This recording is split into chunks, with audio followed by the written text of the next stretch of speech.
Hello, YouTube. This is Omegawolf here with my actual brother, Frakbox. Howdy, hey, this is Frakbox. So, we're doing something a little different from what we usually do. I just got back, we just got back from watching My Little Pony, the movie. Here's my bucket. When I go off to college, this is coming with me. Yes. I mean, it better. I mean, Yeah. Nobody's going to use it here. Well, Yeah. sucks to be them. It is a wonderful, beautiful bucket that needs to be used. So Anyways. you wanted to do a spoiler review. Yes, and pretty much giving our thoughts on the entire thing. Okay. I'm a brony. You're not. I'm not. I'm a noni, a non-brony. Although I was certain the movie would convert you. No. No, of course not. Anyways, so we this is unscripted. Really, we have like a few talking points. Don't show them the. Don't. It doesn't even show on the thing. Don't break the magic of TV. This isn't TV. This is the internet. Some people. There is no professionalism. Some people are watching on their TVs. Well, good for them. That means they have access to a console. Maybe. Anyways, so plot. I consider it good. Again, this is a spoiler review. Yes. Anyways, so we're going to be discussing anything and everything that comes to our mind. So if you're so basically, the Storm King, of whom that I pretty much saw a little thing from DHX where they posed him like Donald Trump. So I'm just gonna call him. No, that'd be bad. I was gonna say I'm gonna call him the Trump King. no, No, that'd be bad. Yeah. Anyways, so he wants the power to create storms. Yeah, he's basically. not as bad as Trump. So Yeah. Anyways, so the ponies are getting ready for a celebration to try to make friends with everyone, like build unity in the country, whatnot. There's people from Manhattan coming over, even the place of jerks that drive everyone to leaving town and going to Ponyville. Yes, it happens. Like kids up and leave the city. Oh. And don't come back. Oh.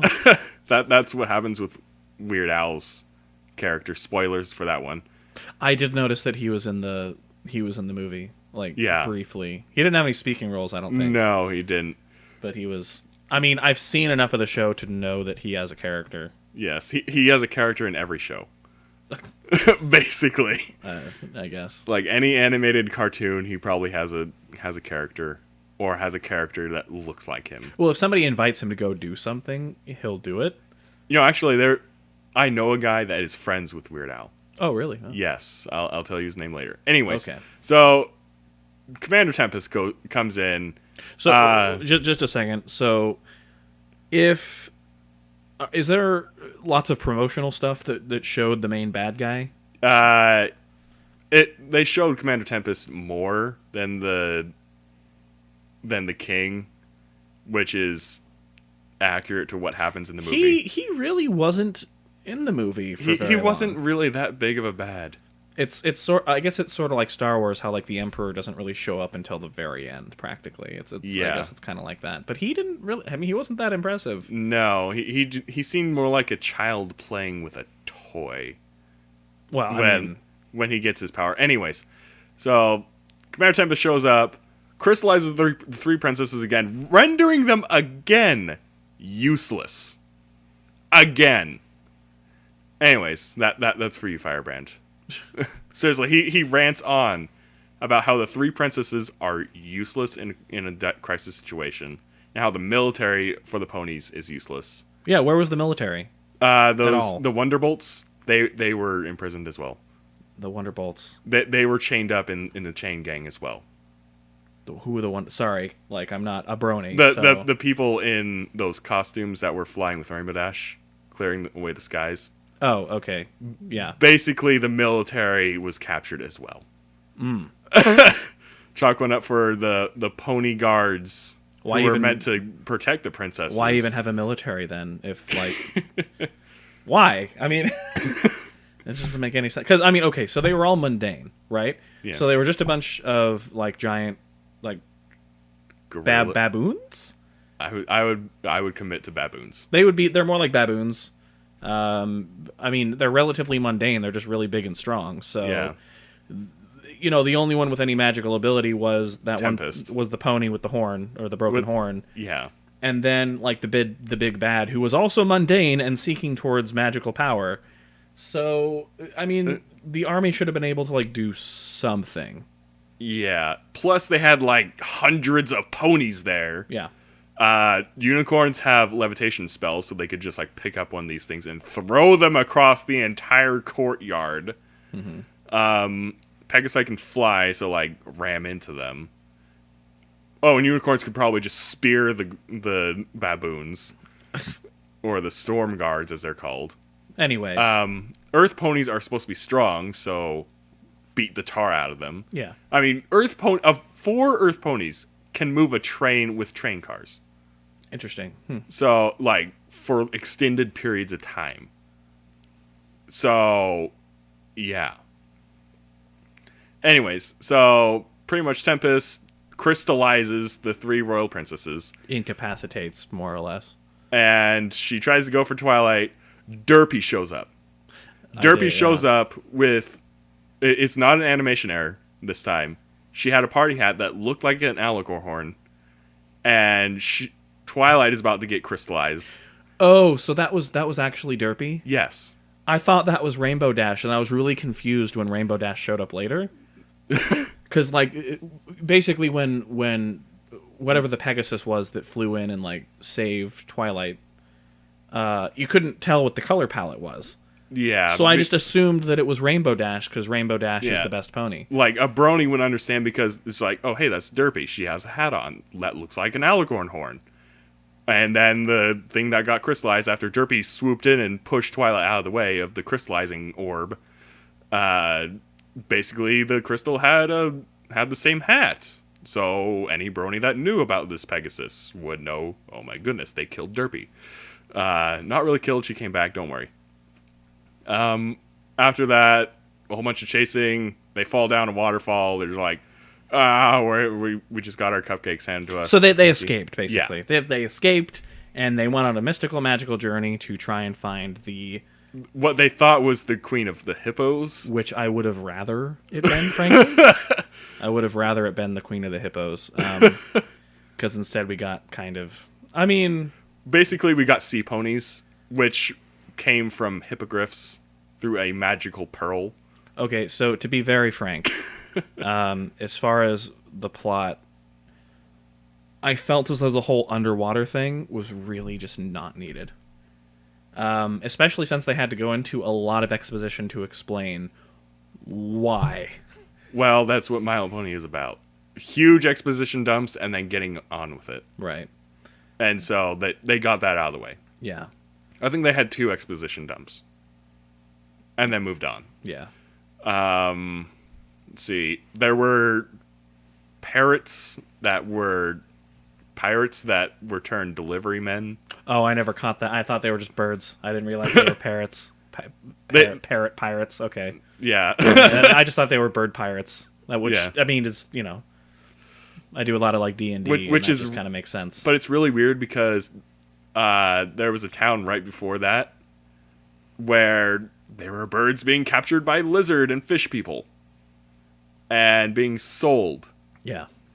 Whereas these pirates are birds. So to be completely frank, when they introduced characters that were bipedal, that didn't stand on all fours, it really looked out of place.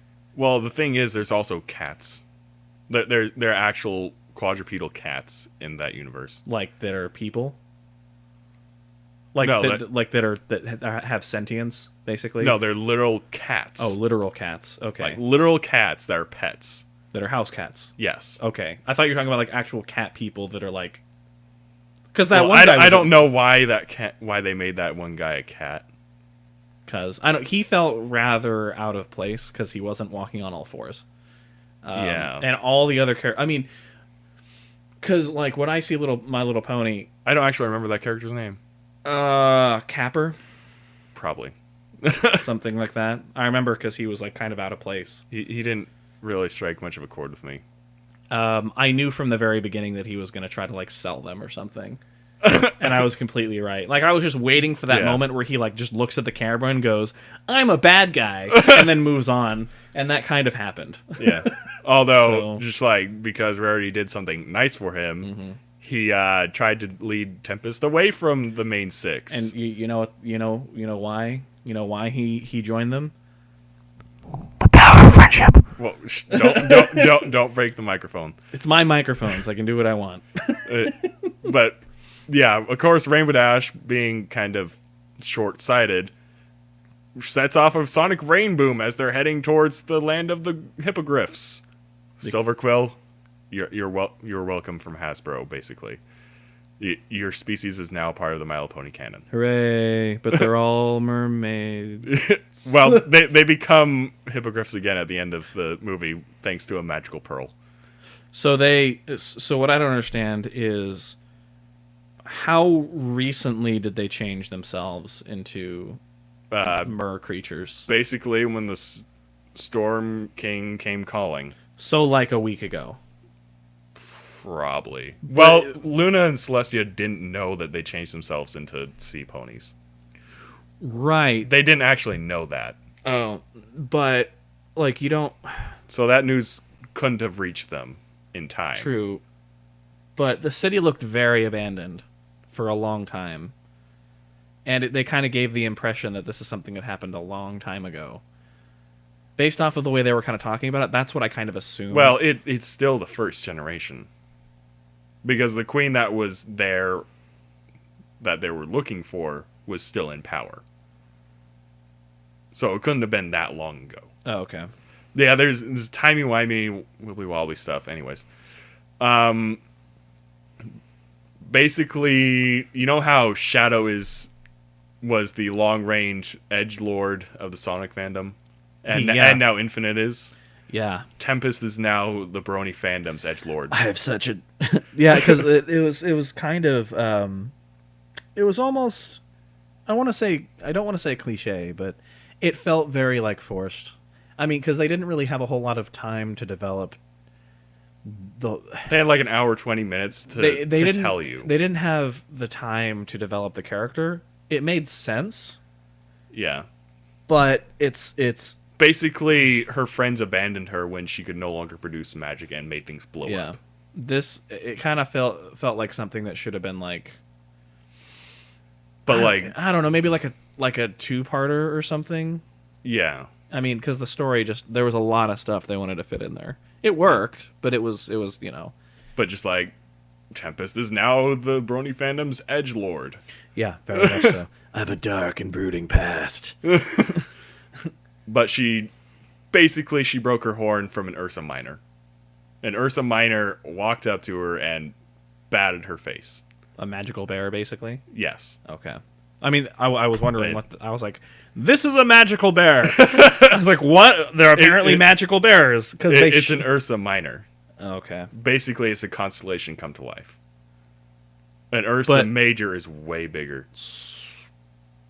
I guess I'm thinking about it too much. I guess I have to suspend my disbelief. Yes. Something like that. But, basically, Tempest just wants her horn back. And the Storm King is just like, yo, if you do this for me, I can give you your horn back. And so, of course, being the villain, he can't do that. But she believes him, so that's why she's doing all this. Well, you know, it's never really explicitly stated that he can't, just that he won't. Well, I mean, I would imagine that if somebody had the power to fix a horn... It would have happened already. It would have happened. They would have done it. The princesses would have done it.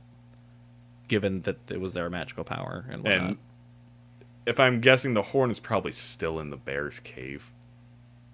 It's the horn is probably still in the bear's cave, and you probably need both halves to fix it entirely. So why don't you just go to the bear's cave and then, like... Do you want to walk up to that thing? Do you think you could survive that thing? She was a child. She was a little filly when she first went towards the bear, and now she's a grown horse. You know, horse versus bear. That's the fight of the century. You know, but just like that, Ursa Minor is a baby. Oh, So it's a big one now. And, well, it means that the mama bear is somewhere in that cave. Oh dear. There's a reason the cave was boarded up. Anything else about the plot that you want to mention? Basically, after the Storm King gets Twilight and the princess's magic, which T-Rex couldn't do himself. Well, he sort of did, but he died afterwards, ish. He went to Tartarus. Yes, that exists in the pony canon. Oh, okay. Interesting. But they didn't really need to do that much to beat the Storm King. He was he was a child playing with a new toy. Basically, yeah, he didn't really once he appeared. He didn't understand what was going on. He seemed like he was kind of toying with them, but he didn't do enough stuff to make him seem all that threatening. Yeah, he seemed more like just like, hey, how about you all do what I say, and what? Yeah. Just, what if we do what you say? What if nobody followed you? What would you be doing? Like, what threat would you be to us? Nothing. I mean, you didn't even necessarily get the sense that he was competent. No, not really. And so basically, it ended up being let's all band together and get the staff. Yeah. And then the Storm King tried to throw a crystallizing energy orb at the main six after they got the staff. And then Tempest decided just like, hey, Twilight saved me when the Storm King decided to create a huge storm. Why not just get in the way of this crystallizing energy ball? There's no guarantee I'll survive. And so The power of friendship. solves everything. And basically we got an on-screen death of the Storm King. He turned Tempest, like, made contact with him as she was turning into a crystal because she got hit instead of the main six. And so he turned to crystal as well. And he fell to the ground and shattered. Yeah, which is... He's, like, flat out dead now. I wasn't really expecting that. Have a lot of their villains turned into reformed villains? Like, all of them except Chrysalis, who is still at large. Oh. King Sombra was disintegrated on screen. Sombra? Yes. King Sombra, the former edgelord, Oh, okay. just like he was full on disintegrated on screen. Just like if it had blood, it would be a PG-13 episode. Well, that's more or less the end of the movie. Yeah. Would you like to? What's the next thing on the itinerary? They allowed Derpy to be in the movie. There was a lot. I noticed there was a lot of like nods to character stuff. There were a lot of like really cheesy jokes. Yeah, that they were just like, okay, yeah, that's Lions- trying to get a joke. Tigers, and bears. Oh my! I mean, you got to sneak something in there every now and then for like the adults to go, ha! Yeah, it's just like, I get it. You know, like that kind of thing. just like, but now I feel old. Yeah. The music. I felt like the music worked. There was only one song that I felt was really... Well, I felt like the whole underwater thing was really just not needed at all. I felt like it didn't add anything to the story at all. Them going underwater and meeting... Twilight tried to steal the magical pearl after the queen said no. No to helping them. Is that out of character for her? Yeah. Basically going to the extent that she did, I would consider that out of character, but... Yeah, because she was kind of manipulative, and is that... That's not really what she does. She, like, went full Machiavellian, like, tried to, use people, and... the feeling I get is like that's not really her. She didn't intend for her friends to help or, like, make the sea ponies see the light of friendship. Yeah. Even though they did that, she didn't intend for that to happen. She Right. just intended for them to distract She didn't them. trust In the power of friendship. Oh, and Pinkie Pie was, like, the emotional climax of the movie. Pinkie Pie, I felt, came across as literally insane. Like, when I was watching, I was like, this character is gonna full on murder someone someday. That's actually a fan art theory thing. I mean, she was like literally crazy. She's like thrill-seeking psychopath. Like, it was like, whoa, okay. I felt like her character in the movie worked better than in the show, because I've seen a tiny bit in the show, and I've seen other people kind of talk about how she can get kind of annoying. I felt like never in the movie did she get to the point of being annoying, but she seemed literally insane. Well, the thing is, she went from like super elated, and then like at the emotional part, is just like sat down and just like, look, we were trying to do something right, and Twilight, you screwed up. What the crud were you doing? Yeah. This was Pinkie Pie. Like, all this point, Pinkie Pie was just like super over the top, really, really happy and excited, and then just like sat down, just like, okay, this is how you screwed up. Yeah. And then went right back. Anything else? What's next on the list that we wanted to talk about? Let's see here. Well, we already talked about the Storm King, basically, and also how he died. Yeah, he wasn't really very... I was more interested in the actual villain Pony. She seemed like a much more interesting character. Yeah. I was very surprised that they developed a character that seemed very competent. A character that had actual motivations. Actually had a reason for what she was doing. And not only that, not only came across as competent, but seemed like she had every intention of doing harm if it was necessary. Yeah, she actually beat the tar out of Fishman. Yeah. Basically, what's funny is in like Star Trek, you know Worf in The Next Generation? No, I think Lieutenant Worf, or he was basically, after Yar died, he became like the security officer. He was like half Klingon, I think, or he was I think he was like raised by humans, but he's Klingon. I can't remember. But basically he was there to be like the badass guy who would get beat up by the bad guy to show that the bad guy was really tough. that kind of trope. So like basically he I forget what that's actually called, but basically that fish guy, he's a fish guy, right? Yeah. So that fish guy was there to illustrate, to show the point that this character is tough. Yeah. Tougher than like a threat that happened to the main characters. Yeah.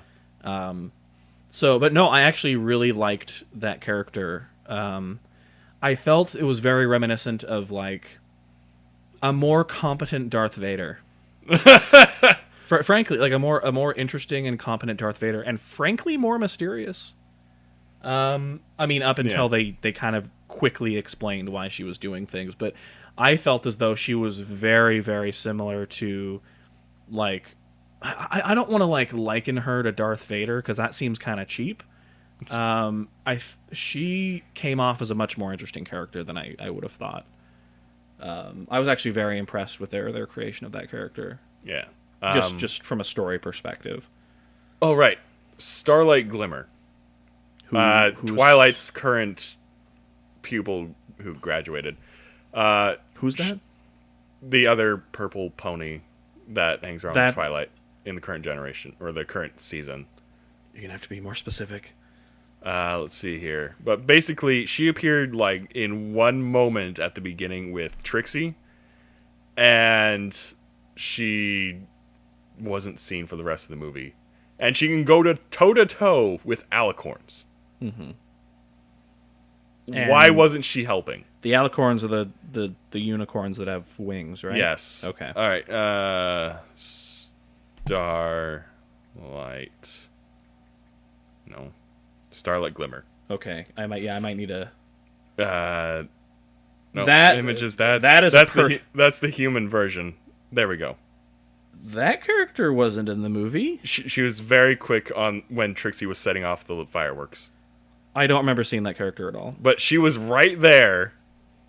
She could have handled this herself. Oh, really?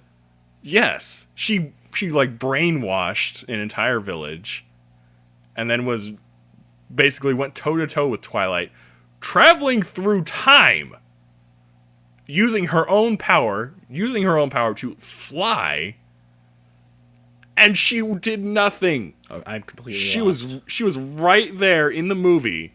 She could have helped, and nothing. Yeah. That- Also, where was Discord? That's what I was also wondering, because they showed him in a balloon, like showed a balloon shaped like Discord. Yeah, because Frank, like when He could have the... snapped his fingers, everything would have been solved. Oh yeah, absolutely. So when like near the end, when the storm king comes in, the baboon guy. Well, I think that was in the credits that he showed up. No. Okay, so when the Storm King shows up, like when he has his like in character, like he finally appears in the place. Yeah. They showed like his silhouette in the smoke or from behind the wall, and I literally thought it was going to be Discord coming in and just solving everything. That's literally like what I thought was going to happen, because Discord could have literally just solved other problems. Yeah. Oh, there goes your computer. Yeah, I'm editing a video right now. I have like 8 videos to edit. I have so much work to do. But basically, there's so many ways that the movie could have just been solved immediately. Yeah. Because of all these villains they keep reforming, but they're not using them. Yeah. I have to say that for somebody who's watching the movie who has no idea about these characters, the movie was great. Yeah. Yeah, the movie worked. Also, I'm ruining it for myself, because honestly, I love the movie. I love it. I thought it was okay. I thought the plot worked. There's only a few parts that I was like, okay, whatever. The music itself felt top notch. It felt like Somebody put effort into it. Yeah, it felt like somebody put effort into it, but it wasn't necessarily that someone was just getting a paycheck for doing it. It was, I feel as though they were told, you need to make something that's like not just good. I need you to make something that works. And I need you to make something that you actually would like to hear. And I feel like that's actually something that the people who made the music did really well. The songs all worked. There was never a point where I mean, the songs were cheesy. It was all about friendship and whatever, and there. Except for the villain who's just like, open your eyes. You know, I actually really like the villain song. That's actually the one song that I actually was like, this is a good song. Like you know, just without any context. Like if you, because all the rest of them are kind of like, they're setting the setting. Yeah, they're moving the plot along. They're moving the plot along. That one is providing motivation for the character, but it's also, it had a lot of meaning to it. This actually like came from the character's heart, like their soul. It felt kind of weird that, like, you know, when you have something traumatic happen to you like that, you're not going to be so forthcoming with like, here's my entire backstory. Yeah. It felt a little bit forced, but I mean, she was trying to break down Twilight at that moment. She was trying to illustrate why Twilight was wrong. Why her ideology is wrong. Yeah. The friendship ideology. But basically, she was trying to break down Twilight's spirits at that moment. She had already captured her. She was trying to break her. But the fact that she would share that story with Twilight shows that she actually has a lot of respect for Twilight. Yeah. Because that's not a story that you would just tell to anybody. No. That's a story you tell to somebody because her friends abandoned her. That you respect to a sufficient degree that, you know, actually, now that I think about it, that character understood what Twilight was going through and might have actually been trying to empathize with her in her own villainy way. Yeah, maybe. Which is interesting. I don't know, it would probably take a second viewing, actually. Yeah. I mean, you know, it was still like this smug, I'm on top, you're not sort of thing. But it was like, now that I think about it, she might have, you know, she was trying to shove the victory in her face, but on her own, in her own weird way, she might have been trying to empathize with her. It's just like, you know, it sucks. But things, you keep going. And I think that if they hadn't have included that scene where she's basically explaining to her that, the redemption would not have made a whole lot of sense. Yeah.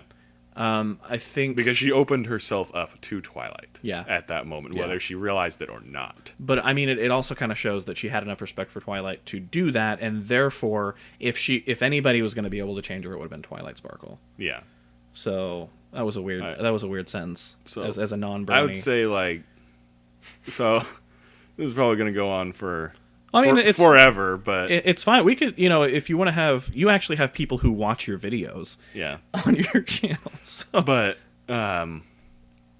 my rating would be 8.5 out of 10.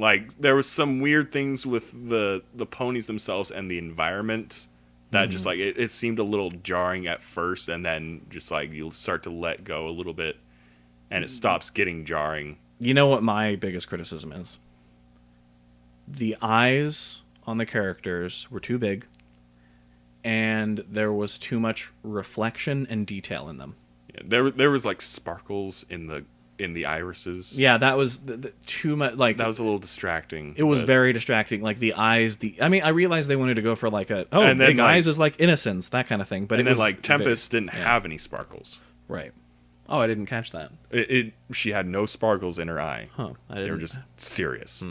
But yeah, at the very beginning of the movie, it was almost like Uncanny Valley sort of thing. Yeah. Where I was they would be totally fine if their eyes weren't so big. They're close to the size of the show, but they're just a little bit bigger. Yeah. Or even if the iris, yeah, the actual thing that gets bigger, if that was not quite so big and not quite so shiny. Because the shininess of the eye was very distracting. Yeah. Anyway. But it fit the models. I would say these things look like 3D models pictured as 2D if it were not for Celestia's crystal form as they panned around it, which it clearly showed that this was a 2D thing. Mm-hmm. No, it worked in most places, but in some places I was it's kind of the animation kind of took me out of it. Yeah, just for me it was really the beginning and then that Celestia moment. Basically the models didn't seem to fit quite right. Yeah. But other than that, 8.5, go watch it. Let's see. I would first, in order for me to give it a rating, I would first need to have a 0 and a 10. What's the worst movie you've ever seen? I haven't seen a lot of movies. I would probably give it. I would say the B movie. The B movie is 0. Okay, to be frank, the B movie is not the worst movie ever. It's just bad, but it's not the worst movie ever. There's bad in a watchable kind of way that's fun to laugh at, and then there's bad. The B movie is not bad. It's bad in a funny way. I would give it, out of all the movies I've seen, probably about a 6.7.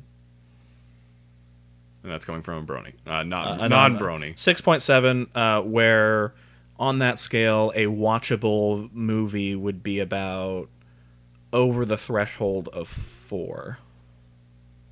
All right. 4 and above is a watchable movie. All right. But just so.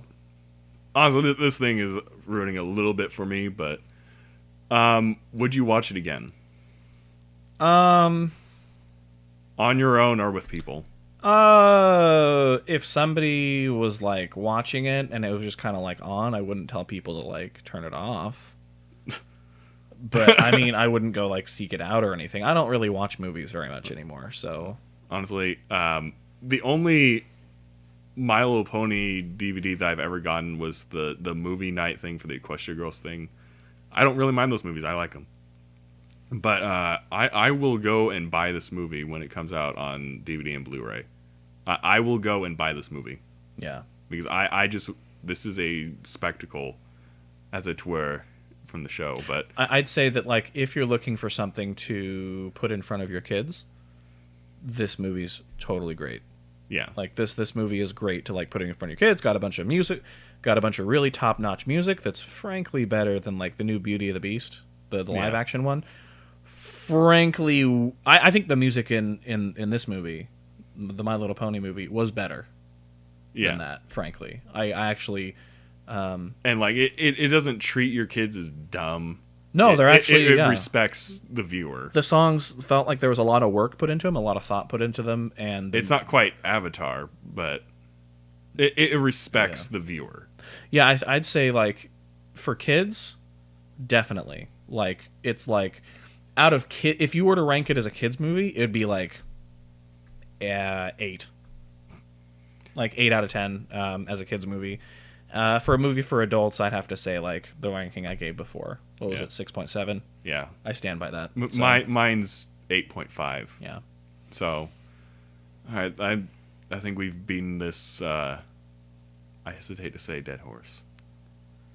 Well, there weren't any dead horses. Oh, by the way, Derpy was revived later. So Yeah, Derpy lives.